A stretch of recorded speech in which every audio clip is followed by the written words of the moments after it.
you messing with poor Michael Berryman? I don't know. Oh, it's on now. It's on now. Thank you for that lovely introduction. Absolutely. Nice hat, by the way. Thank you, sir. Thank you, sir. So real quick, before we even get started, didn't you say that after your panel, you've got something going on at your booth? Actually, we got a donation for Champagne Critters. Next to my table is our dear friends from Champagne Critters, which is Animals Rescue and Sanctuary in Ocala, about 15 minutes from here. But thank you for remembering. That's good. Okay, I wanted to make sure that was taken care of. It was well taken care of. I just want to say thank you all for coming out. I hope have you all had a great weekend? Yeah. Absolutely. Thank you for our wonderful sponsors, Spookala. I had no idea what to expect, and you know what? The show's just been tremendous. What a wonderful existence. Let's do a hand for our sponsors and the people that put this wonderful show together. So was that you that we saw crowd surfing last night in Dice Nine Kills? No, just kidding. You weren't the crowd surfing. No, we're just playing with you. So you got a pretty long career that is spanned generations. Let's talk about the things that you feel like you're most known for and why you think those are such iconic roles. What are the favorite roles that you've had that you think have really put you on the map as an actor? Well, my second day at work was at a mental hospital. I got a phone call from my agent, and he said, "You're going to do One Flew Over the Cuckoo's Nest." I said, "Really?" I said, "Who's going to be in it?" And they go, "Well, it's being produced by Michael Douglas, Saul Zaentz, Joel Douglas, and there's a guy by the name of Jack Nicholson that's going to play McMurphy." And I said, "You're kidding me." He said, "No." So I wound up going to Salem, Oregon, to Oregon State Hospital. It was a real hospital. We had a whole floor to ourselves. The doctor in the movie was the real main doctor in charge of the state hospital, Dr. Dean Brooks. And I was there for 127 days. And you got to understand, this was my second day as an actor, and I'd never been an actor before in my life. I had started with a guy by the name of George Powell. He did War of the Worlds, Journey to the Center of the Earth, The Time Machine. I met him in Venice Beach. I was getting ready to homestead in Alaska, and he came up to me at this little store I was in, and he says, "Are you an actor?" And he did this, framing my face. And I go, I'm just messing with him. I go, "No, I'm not an actor. Who are you?" And he says, "I'm George Powell." And I go, "Do you know who you are? You did War of the Worlds." And he patted me on the shoulder and he says, "Here's my card. Call my office. I want to put you in a movie." And I go, "Warner Brothers." So I worked one day on a movie called Doc Savage, based on the pulp novels. I worked a day, got a union card from the Screen Actors Guild, $400, and I figured that was it. But they had a casting director that was casting for Cuckoo's Nest. That's how I wound up getting that. So it is my favorite film for the following reasons. I learned my craft. They had Michael Douglas and everybody had hand-picked people for the crew. Good Lord, the people that did our sound recording were from the original Mutiny on a Bounty. So on my days off, on a 12, 13-hour day, 6 days a week, I asked a lot of questions, like a 13-year-old could. And, "Mommy, Daddy, what is this?" And what did I say? What did they say? Why? And I learned stuff. I remember I asked Milos Forman, I said, our director, I said, "What do I need to know to work in this industry?"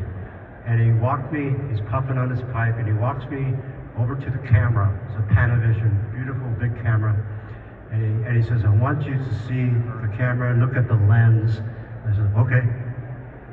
I'm waiting for this pearl of wisdom, and here's what he says. "I want you to have a love affair with the glass." And I wasn't quite sure what he meant, but I think he was pointing to the lens. And then he handed me a book on the cinematography. So if any of you are thinking of becoming an actor, stage work is different than film. You'll do a master shot, you come in for close-ups, and for instance, if I'm filming you, they're going to do a reverse, where it's my perspective, And you know what? That could be a day separated. So you start to realize you need a memory and you need to take notes. And it's not go to the hotel and fall down and party. It's not that, it's work. And you want to do the best rendition of what the writer has in their heart. So the bottom line, we tell stories. So that was my initiation. It was like going to film school. Going to film school on your second day, huh? Yes, sir. So I'm sure that helped to propel you to what is, to most people, what you're most notable is. That's Pluto with the Hills Have Eyes. That was And movie number 3. movie number 3, wow. So I'm sure that most people that are in this room, that's probably where you know him from. So let's talk about this role. What was it like being on The Hills Have Eyes, being cast in that role, being the mutant guy in that movie? What was it like being in that movie? Well, I got a call to go to a meeting, and there was Peter Locke, our executive producer, and then I met this very calm, quiet, tall guy by the name of Wes Craven. And we had a conversation. He says, you know, modern day cannibal family living in the desert, but he used to be a college professor, Wes Craven was, and what he was trying to display in the film is the parallel stories between two families. We called them the white bread family, or you guys, and then there was the Hills / cannibal family, us. And the similarities where we cared about one another. For instance, when Mercury with the feathers gets pushed off the cliff by the dog, the bionic dog, by the way, that was Mercury. And when Papa Juke hears that he got killed, what happened? Oh my gosh! You know, so it's about the ethics of these two families. Family is family. Now, what you do, what you choose to do, we're just trying to survive. There's no 7-Eleven where we are. And I remember the line when we steal the baby, and we were at a movie theater, and there was this mother in the audience. She's sitting in front of me, and I'm dressed like Pluto. And Papa Jupiter says, "Kill the baby." And the mother stands up and says, "This movie is sick and depraved." And she tries to grab her son, who's probably 13 years old, like, "I don't want you to watch the rest of this movie." And I tap her on the shoulder and I go, "You're damn right, lady, this movie is depraved." And she looks at me as Pluto and she screams and she runs out to the lobby, and I go to her son, I go, "Watch the rest of the movie, it's cool, I'll go chill your mom out." So I go into the lobby, and she's walking this way, and I'm following her, turns around. Well, we're just doing back and forth, and she goes, "This movie really bothers me. Why do you make movies like this? It really makes me sick." And I go, "What's your name?" "Here, have a cup of coffee. Sit down. I'm just a regular guy. This is what I do for a living. We tell stories." But it's okay. We have to do things that get you bothered, and you get upset, and you have turmoil inside, and just about the point you don't think you can handle it anymore, you have a challenge for the white bread family. In other words, to be a good villain, it creates a stronger hero. And that's kind of what happened. There's some funny moments in the movie when Mars gets hit in the head by the rock. That's a great rock hit. We got to work with the bionic dog, the German Shepherd, which was wonderful. And okay, we had no budget. We're shooting in Super 16 film stock. We needed a rattlesnake to be in our movie. Now, I don't know if any of you have been in California and you know where Los Angeles is, and the high desert, Mojave Desert, is where we filmed it. And it's a pretty desolate place. There's good people, and then there's people like, there was actually a ranch where Jim Jones stayed at a compound. I used to go out in the desert at night and hang out at seedy bars and just really creepy places, because I wasn't famous, nobody knew who I was. And I had a hobby, and to this day, this is one of my hobbies, keeping mothers and children not dead, safe. Keeping animals safe and not abused. Keeping animals from being kidnapped and being fed gunpowder from evil people that dogfight them. Well, I'm talking about criminals and really, really bad people. So I would just go to these seedy, horrible bars you would never go to, and I would observe, study people's characters, take mental notes. I had a lot of friends in law enforcement, and sometimes bad people got dealt with. So our company came in one night and they said, hey, we need a rattlesnake. Anybody got a rattlesnake? And this guy goes, oh, I got one. Oh, okay. So he brings a rattlesnake to the set. And I go, where'd you get the snake? Oh, it's my pet. It's your pet? Yeah. And I go, well, okay.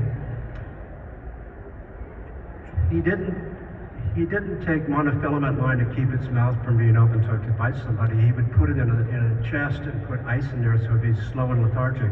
The only problem with that is it was 100 degrees every day, and the snake thawed out one day and got loose during lunch. I'm sitting down eating a sandwich, and I'm looking, I see people jumping up like catapults, getting out of the way. And my Pluto brain says, you should get out of the way now. And then I see this snake. And the girl that played Ruby, my sister, actually went up to this rattlesnake, picked it up, and went to hand it to Wes Craven, and Wes fell over in a dead faint. And then the guy's having lunch who owns the snake, and he goes, oh my God! And he comes running up, and he gets the snake, he puts it back in its little cage, and I go, dude, that's a Mojave green. He goes, don't tell anybody. Now, Mojave green is neurotoxin and muscle toxin, and it's like a two-step snake, you're dead. We had some situations that were risky, like when the mother gets shot and she falls back into the couch by the table in the trailer. Anybody remember that scene? Okay. She had a squib, which is like an explosive device that goes boom and a little blood comes out, and it has a little leather pad that it's attached to, and it was on a strap across her chest, but when she fell back into the seat, the strap lifted up a little bit, and when it went boom, it blew her nipple off. So she went to the hospital. Luckily, we had all her scenes and she was wrapped. That's not a joke. I mean, so there's a scene where I take the hatchet and I chop through the divider, ran a splinter right through my hand. And then the reason I'm telling you all this is because it was so endearing, because I got to become good friends with Wes Craven and work on Deadly Blessings with Sharon Stone and some other things. But the funniest story I'm going to wrap up Hills with is this. You got to understand, I'm not a household name. I have an agent. I'm trying to get more work. I'm trying to do this for a living. And when my boss calls and he says, hey, we're showing a movie at a drive-in in Los Angeles. Would you like to come out and see the movie with the public? I go, sure. What do you want me to do? What do you want me to do? Well, we're going to dress you up like Pluto. Oh, okay. I have all the Pluto stuff on. We're in a van. We pull into the drive-in. The movie's playing. And about halfway through, Peter Locke and Wes Craven say, hey, Michael, we have a really great idea. Yeah, what? Go around and bang on car windows and scare people. Oh, okay, great idea. Now, the knife I have in the movie is part of a sheep shearer. It's metal. It's a deadly weapon. They gave me the rubber knife. So, you see where this is going? The scariest part of the movie, I'm banging on car windows going, Pluto! And they're going, and I'm going, hey, this is kind of fun. I'm scaring people. And then I banged on this one car window. And this girl goes, And then the door opened, and this huge, tall guy gets out of the car with a baseball bat. And here's what he says. You scared my girlfriend, you SOB. This is a quote, I'm going to smash your brains into the dirt with this baseball bat. I was dumbfounded. I couldn't think of anything smart-ass to say. I go, what do I do? I used to be a long-distance runner in college and high school, so I said, I think I better start running. I can outlast him. And this guy's gaining on me, and I'm going, son of a gun. Well, I have a knife. Yeah, rubber knife, big deal. So I start yelling out to this dark area where there's cars parked. I'm going, Wes, Peter, Wes. I don't know where the van is. And the guy's gaining on me, so I'm running a little faster. Pretty soon I see headlights and this van pulls out. It's our van. The side door slides open, and Wes Craven is holding onto the seat, and he puts his arm out, and he goes, grab my hand, now! And he pulls me into the van, and as we're closing the door, the guy's, flipping us the bird and yelling and screaming like Homer Simpson. and we don't say a word. We leave, we drive down Ventura Boulevard, we go to a diner, we sit down, we get our menus, nobody said a word. I go, hey Wes, Peter, what just happened? And Wes goes, I think we have a hit. It really happened. That would have been great if we would have been like, yeah, we planted that guy and we planted that guy and his girlfriend. We're pranking you. All right, so does anybody have any questions? And you guys know this is the last panel of the day. If you guys have not been to one of my panels so far, you know I want you guys asking them early and often so we can get you the information you want. All right, back here in the third row, what's your question? Make sure you say it really loud so he can hear you. Hi, the 50th anniversary of The Hills Have Eyes is coming up in a few years. What do you think the biggest impact? I got it. So what do you think the biggest impact on like horror that movie? Okay, so she said the 50th anniversary for the movie is going to be coming up soon. What do you think the biggest impact on horror has been since its inception between then and now? Well, number one, there's a gentleman by the name of Tom Savini, a very dear friend, and he does, Tom Savini, ladies and gentlemen, I mean, practical effects. Tom is the best, he's the master. His daughter is a total trip because down in the basement where he would teach special effects makeup, he has all kinds of monsters and outfits, and his daughter's friends just love coming over and, you know, checking all that out. Well, the effect of, from the time the Hills started going forward, it was before CGI and other special effects. We were in the realm of mostly practical, where things really happen in front of you, because the special effects, post-production, it can get real expensive. But I think what the Hills Have Eyes carved into the space of time going forward and making films and art in that manner is that you have to have a good story. Like, if the bad guys aren't bad enough and you kill them off, it's like, who cares? If the heroes don't have a real good challenge, they're not much of a hero. So we kind of raise the bar. I think it comes down to honesty of, number one, have a good story, 3 arcs. Try to have well-defined characters so you can kind of identify with them and say, well, this person will only they'll go this far, this is their limitations. And then the heroes, a lot of times, they meet a challenge that they don't think that they can accept. And that's called, in screenwriting and storytelling, it's called Dark Night of the Soul, where you think all hope is gone, there's no hope for success. So just as in real life, we have a situation and we have to come to grips with the reality of the situation. That's a great premise. The other way to go is to just have a monster that goes boo. So the Hills had that type of 3-arc classic writing, and so I really think that, see, Hills was not a splatter film. Number one, we didn't have the budget. But so you depend on character development and a good story that your audience can relate to. And you know when you have a good scary movie when you come home from watching the movie, you know it was only a movie. You go to bed, you tuck the kids in, and you leave a light on in the hallway. That's when you know you've done a good job. Excellent, I love it.